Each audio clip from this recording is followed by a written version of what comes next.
Bienvenidos a un mundo de deseo y riesgo. Imagina el aire húmedo y denso de Miami cayendo sobre una cancha de fútbol solitaria. Las luces del campo zumban, creando un escenario íntimo donde el silencio entre dos hombres puede ser más explosivo que cualquier grito. En la vibrante y pecaminosa Miami de hoy, te traemos una historia que late con la intensidad de una atracción prohibida y el peligro de ser descubierto. Aquí no hay héroes perfectos, solo el pulso acelerado de un corazón confundido. Tenemos a un joven futbolista de 22 años que lucha contra un deseo que lo consume y a un entrenador que representa todo lo que no puede tener, pero que es lo único que anhela. Si alguna vez has sentido que una mirada puede desnudarte el alma, que el roce accidental de una mano puede incendiarte la piel, o que la cercanía de un cuerpo prohibido puede hacerte olvidar quién se supone que debes ser, esta historia te atrapará sin remedio. Acompaña a Mateo y al entrenador Díaz en un juego mucho más peligroso que el fútbol, un juego donde perder el control es solo el primer paso. Prepárate, porque aquí es donde todo comienza. Mi vida se había convertido en una obsesión. No por el fútbol, no realmente. Tenía 22 años, una beca universitaria y un talento que me mantenía en el equipo titular. Pero mi verdadera concentración, mi foco de cada día, se reducía a un solo hombre, el entrenador Alejandro Díaz. Él era el centro de mi universo. Observaba la forma en que sus brazos se cruzaban sobre su pecho, la manera en que el sol perfilaba la línea de su mandíbula cuando gritaba una instrucción, el modo en que caminaba por el campo, con una autoridad y una confianza que me dejaban sin aliento. Era mayor, un hombre con un pasado en sus ojos, y estaba tan increíblemente fuera de mi alcance que el deseo se sentía como un dolor físico, un hambre constante en el fondo de mi estómago. Ese día, la necesidad de su atención era una fiebre. Estábamos terminando el entrenamiento. Yo estaba agotado, pero lo vi observando desde la banda y quise darle algo más, algo que lo hiciera fijarse en mí, solo en mí, aunque fuera por un segundo. En un arranque de estupidez, me lancé a una velocidad suicida en el último sprint. Y entonces, mi mundo se detuvo. Un giro en falso, un chasquido en mi tobillo derecho y un dolor agudo que me derribó sobre el césped. El silbato final sonó. A través de la neblina de dolor, vi una sola figura moverse con urgencia hacia mí, borrando a todos los demás. Era él. Se arrodilló a mi lado, su sombra cubriéndome del sol castigador. Su cercanía era abrumadora. Olía a césped y a un aroma limpio, amaderado, que sabía que era suyo. ¿Qué pasó, Mateo? Su voz, normalmente un trueno en el campo, era un murmullo preocupado y grave. El tobillo, fue todo lo que pude decir, más concentrado en no delatar el caos que su proximidad provocaba en mí. Sus manos, firmes y seguras, rodearon mi tobillo. El simple contacto de sus dedos en mi piel sudorosa envió una corriente eléctrica que no tenía nada que ver con el dolor. Era un toque clínico, profesional, pero para mí fue una caricia prohibida, un primer contacto que mi cuerpo grabó a fuego. No parece roto, pero se está hinchando, dijo, su rostro serio. Vamos, te llevo a la oficina. Pasó mi brazo por sus hombros para ayudarme a levantar. Sentí la solidez de su cuerpo contra el mío, el músculo duro bajo su camiseta. Me sentí vulnerable y, al mismo tiempo, extrañamente protegido en su abrazo. Era una contradicción que definía perfectamente mi existencia. Su oficina era su territorio, un espacio íntimo y masculino. Me sentó en una silla mientras buscaba en un botiquín. Se arrodilló frente a mí para colocarme una bolsa de hielo. Nuestras rodillas casi se tocaban. Podía sentir el calor que emanaba de su cuerpo, podía ver los pequeños detalles de su rostro que nunca notaba en el campo, una pequeña cicatriz junto a su ceja, la intensidad de sus ojos oscuros, fijos en mi tobillo. Tienes que aprender a controlarte, Mateo, dijo en voz baja, su concentración en la venda era casi una excusa para no mirarme.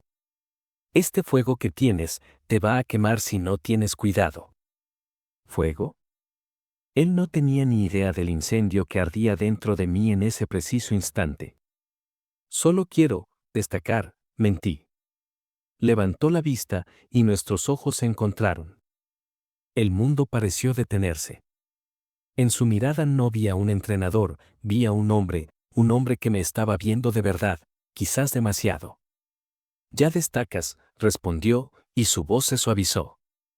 Escucha, sé que a los 22 años el mundo parece una batalla constante. Si alguna vez la batalla se vuelve demasiado dura, puedes hablar conmigo. Sobre todo si no es de fútbol.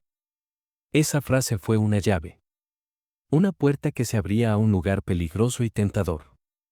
Asentí, mudo, el corazón martillándome contra las costillas. Me llevó a casa en su camioneta esa noche, y aunque apenas hablamos, el silencio estaba lleno de las palabras que acababa de pronunciar, de la promesa de algo más. Al día siguiente, la realidad me golpeó. Estaba en la banda, cojeando, viendo a los demás entrenar. La frustración era un sabor amargo en mi boca. A mitad de la sesión, Díaz se acercó. Se quedó a mi lado, mirando el partido en silencio durante un largo minuto. La tensión entre nosotros era un hilo a punto de romperse. Fue entonces cuando Ricky, el delantero imbécil y bocazas del equipo, se acercó. Nos vio juntos, a mí sentado y al entrenador de pie a mi lado, en una extraña escena de confidencia. Vaya, Mateo, ¿cuál es el secreto? Dijo con una sonrisa maliciosa.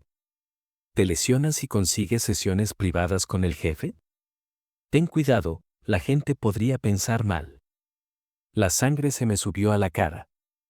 Era una insinuación velada, una flecha envenenada lanzada directamente a la parte más secreta y vulnerable de mí. Era el miedo hecho palabra, que alguien viera, que alguien supiera. La mandíbula de Díaz se tensó. Su voz fue tranquila, pero letal. El único secreto aquí, Ricky, es por qué sigues en este equipo con esa actitud. Vuelve al trabajo. Ricky se fue, pero su veneno quedó flotando en el aire. Sentí la mirada de algunos compañeros, vi la semilla de la duda plantada. Díaz se mantuvo en silencio un momento más y luego, sin decir una palabra, se alejó, dejándome solo en el banquillo. La distancia que puso entre nosotros fue como un golpe físico. El resto de la práctica fue una tortura. Cuando terminó, vi a Díaz caminar hacia el estacionamiento, y una mezcla de pánico y rabia se apoderó de mí. No podía dejar que terminara así. Tenía que saber. Casi corrí, ignorando el dolor punzante en mi tobillo, hasta alcanzarlo junto a su camioneta. Entrenador. Grité. Se giró, su rostro una máscara de sorpresa y cautela. Mateo. ¿Qué haces? Lo que dijo Ricky. Lo que insinuó, dije, sin aliento. Se alejó de mí después de eso. ¿Por qué? ¿Es por eso? ¿Por qué tiene razón? Sus ojos oscuros me escanearon, y por un segundo vi algo en ellos, una emoción que no pude nombrar, algo parecido a la furia o al miedo. Miró a su alrededor, al estacionamiento que se vaciaba, a los posibles ojos curiosos. Se dio cuenta, como yo, de que estábamos en un escenario demasiado público para la tormenta que se estaba desatando. Su decisión fue instantánea, su voz baja y urgente, cortando el aire entre nosotros. Sube a la camioneta, Mateo. Aquí no. La orden de subir a la camioneta fue seca, urgente, y obedecí como un autómata. El portazo al cerrar resonó en el silencio del estacionamiento, un sonido definitivo. Adentro, el aire era denso, cargado con todo lo que habíamos evitado decir. Alejandro no arrancó de inmediato. Sus manos sujetaban el volante con tanta fuerza que sus nudillos estaban blancos. Podía sentir la furia controlada que emanaba de él, pero no sabía si era dirigida a Ricky, a mí, o a sí mismo. Finalmente, el motor cobró vida y salimos a las calles de Miami. No preguntó a dónde ir, y yo no me atreví a preguntar. Solo nos movíamos, una isla de tensión rodando a través de una ciudad indiferente. Mi corazón latía con una fuerza brutal contra mis costillas, una mezcla de terror y una euforia perversa. Estaba atrapado con él, dirigiéndome a un destino desconocido, y una parte de mí, la parte que más odiaba y más deseaba, no quería que el viaje terminara nunca. Condujo hasta la costa, a un mirador desierto que daba al mar. Apagó el motor. El único sonido era el susurro rítmico de las olas, un contraste pacífico con la tormenta que se libraba dentro de la camioneta. ¿Crees que no sé lo que un comentario como el de Ricky puede hacer? Dijo al fin, su voz era una lija sobre metal. Se giró para mirarme, y en la oscuridad, sus ojos parecían arder. ¿Crees que no sé cómo un rumor puede seguirte, adherirse a ti como una segunda piel hasta que no puedes quitártela? Entonces, ¿por qué? Pregunté, mi voz temblando. ¿Por qué se alejó como si yo fuera una enfermedad? ¿Por qué lo eres? Espetó, y la palabra me golpeó como una bofetada. Eres una enfermedad para la vida tranquila que intenté construir. Eres una complicación que no pedí. Eres un chico de 22 años con un futuro por delante, y yo soy el hombre que podría destruirlo todo con una sola mirada equivocada. Su honestidad brutal era más íntima que cualquier caricia. El aire se escapó de mis pulmones. No quiero que me proteja, susurré. Quiero que sea honesto conmigo. Soltó una risa amarga, sin humor. ¿Honesto? ¿Quieres honestidad, Mateo? La honestidad es que desde el primer día que te vi en las pruebas, vi algo que me aterrorizó. No tu talento, no tu potencial. Vi tu hambre. La misma hambre que yo tenía. La necesidad de demostrar algo, de quemarlo todo con tal de sentir algo. Y me reconocí en ti. Y eso es peligroso.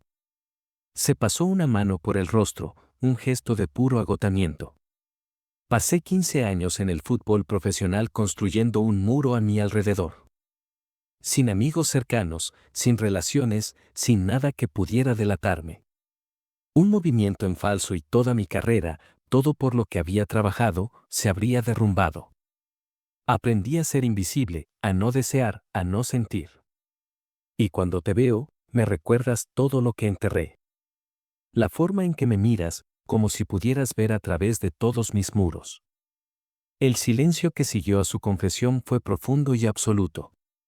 Había puesto su verdad sobre la mesa, una verdad fea, dolorosa y terriblemente vulnerable. Ya no era el entrenador Díaz, el hombre imponente e inalcanzable. Era solo Alejandro, un hombre tan asustado y confundido como yo. En ese silencio, algo en mí se rompió. El miedo dio paso a una oleada de pura necesidad. Mi mano se movió por voluntad propia, temblando ligeramente, buscando la suya sobre la consola central. No fue una decisión consciente, fue un instinto, una respuesta a su dolor, una necesidad de anclarme a la única persona en el mundo que parecía entenderme. Mi mano rozó la suya. Fue un toque infinitesimal, pero el mundo se detuvo. Él no se apartó. Su mirada bajó a nuestras manos, que casi se tocaban. Podía sentir el calor de su piel, la electricidad crepitando en el milímetro de aire que nos separaba. Entonces, con una lentitud deliberada que me pareció una eternidad, giró su mano y sus dedos, fuertes y callosos por una vida de deporte, se entrelazaron con los míos. No fue un accidente. Fue una respuesta. Una confesión silenciosa que gritó más fuerte que cualquier palabra. Mi aliento se quedó atascado en mi garganta. El contacto era firme, real. Era un pacto. Esto, susurró él, su voz ronca, sin apartar la vista de nuestras manos unidas. Esto no puede salir de esta camioneta. En el campo, en público, soy tu entrenador. Nada ha cambiado. ¿Entendido? Asentí, mi garganta demasiado apretada para hablar. Es la única manera de que esto no nos destruya. Lo entiendo, logré decir. No nos soltamos. Nos quedamos así, en silencio, durante minutos que pudieron ser horas, con el único sonido de las olas y el latido de nuestros corazones. Por primera vez, no sentía la necesidad de huir de mí mismo. El deseo que sentía por él ya no era una fuente de vergüenza, sino un secreto compartido, un fuego que ahora ardía entre los dos. El viaje de vuelta fue diferente. La tensión no había desaparecido, pero se había transformado. Ya no era la tensión del miedo, sino la electricidad de un secreto compartido. Cada semáforo en rojo, cada silencio, estaba cargado de un nuevo significado. Robaba miradas a su perfil, a su mano en el volante, y sabía que él también era consciente de mí de una manera completamente nueva. Cuando aparcó frente a mi edificio, la noche parecía más tranquila. La calle estaba vacía. Gracias, dije, y la palabra abarcaba todo, por la honestidad, por el riesgo, por no haberme apartado. Se giró hacia mí, y a la luz de la farola, vi una suavidad en su rostro que nunca antes había estado allí. Se inclinó lentamente, y por un segundo de pánico y éxtasis, pensé que me iba a besar. Pero se detuvo a centímetros de mi cara. Su mirada bajó a mis labios y luego volvió a mis ojos. «Ten cuidado, Mateo», susurró, y su aliento cálido rozó mi piel. No se refería a mi tobillo. Me armé de valor, impulsado por la electricidad que aún corría por mis venas desde el momento en que nuestras manos se tocaron. «Tú también, Alejandro». Pronunciar su nombre fue un acto de intimidad audaz. Vi cómo la palabra le impactaba, como una pequeña sonrisa, la primera sonrisa genuina que le había visto, se dibujaba en sus labios. Era una sonrisa cansada, triste, pero real. Salí de la camioneta y entré en mi edificio sin mirar atrás. Pero podía sentir su mirada sobre mí, un calor en mi nuca. Esa noche, en la soledad de mi habitación, no había ruido en mi cabeza. Solo la sensación fantasmal de su mano entrelazada con la mía y la peligrosa y excitante promesa de un secreto que apenas comenzaba a vivir. Claro, aquí tienes una despedida final para tu audiencia, manteniendo el estilo y la intensidad de la historia. Llamado final a la audiencia. Y así, con la promesa de un secreto y el eco de un nombre susurrado en la noche, termina este capítulo en la vida de Mateo y Alejandro. Ahora les pregunto a ustedes, amantes del riesgo y la pasión, ¿qué momento les aceleró más el corazón? ¿La confrontación cargada de adrenalina en el estacionamiento, o la confesión íntima y silenciosa frente al mar, cuando sus manos finalmente se tocaron? Dejen sus pensamientos en los comentarios. ¿Alguna vez han tenido un momento prohibido que cambió todas las reglas del juego? Si esta historia de deseo y peligro resonó en su alma, no olviden dejar un like, compartirla y, sobre todo, suscribirse y activar la campanita para no perderse ni un segundo de lo que está por venir.